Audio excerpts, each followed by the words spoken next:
రవి వాళ్ళ నాన్న, నువ్వెందుకురా అన్నయ్య లాగా వీళ్ళని పిలిచావ్ అని అంటుండగా, ముందు అయితే వీళ్ళని లోపలికి పిలిచి టిఫిన్ పెట్టండి, ఎప్పుడు తిన్నారో ఏంటో అని వాళ్ళ నలుగురిని లోపలికి తీసుకుని వెళ్ళాడు. మీరు ఫ్రెష్ అయ్యి రండి, ఈలోపు టిఫిన్ రెడీ చేయిస్తా అంటూ వాళ్ళకి సెపరేట్ రూమ్స్ చూపించాడు.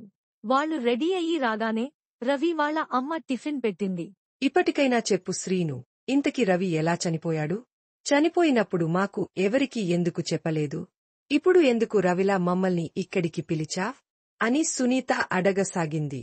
దానికి శ్రీను, మీ సహాయం కోసం నేను మిమ్మల్ని ఇక్కడికి పిలిచాను అక్క అనగానే మా సహాయమా? ఏంటి ఏ విషయంలో అని ప్రతాప్ అడగ్గానే, శ్రీను, అన్నయ్య వాళ్ళ ఆఫీస్లో యాక్సిడెంట్ అయ్యిందని, అందులో అన్నయ్య చనిపోయాడని, బాడీ ఫుల్గా కాలిపోయింది, అస్సలు రికవర్ చేయటానికి ఏమీ దొరకలేదని మాకు హైదరాబాద్లో అన్నయ్య పనిచేసే ఆఫీస్లో వాళ్లు ఇంకా పోలీసులు చెప్పారు. మేము కూడా అది నిజమే అని నమ్మి ఇన్ని రోజులు అలానే అనుకున్నాం. కాని మా ఫ్రెండ్ వాళ్ల అన్నయ్య మాకు మీ అన్నయ్య ఆఫీస్లో ఫైర్ యాక్సిడెంట్ వల్ల చనిపోలేదు, మీ అన్నయ్యది మర్డర్ అని చెప్పారు.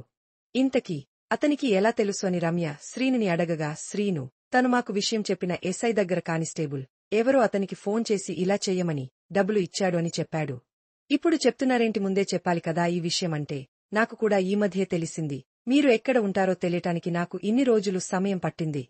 పైగా నువ్వు మా తమ్ముడి ఫ్రెండ్వి అని కూడా నిన్నే తెలిసింది అని బదులిచ్చాడని శ్రీను వాళ్లకి చెప్పాడు.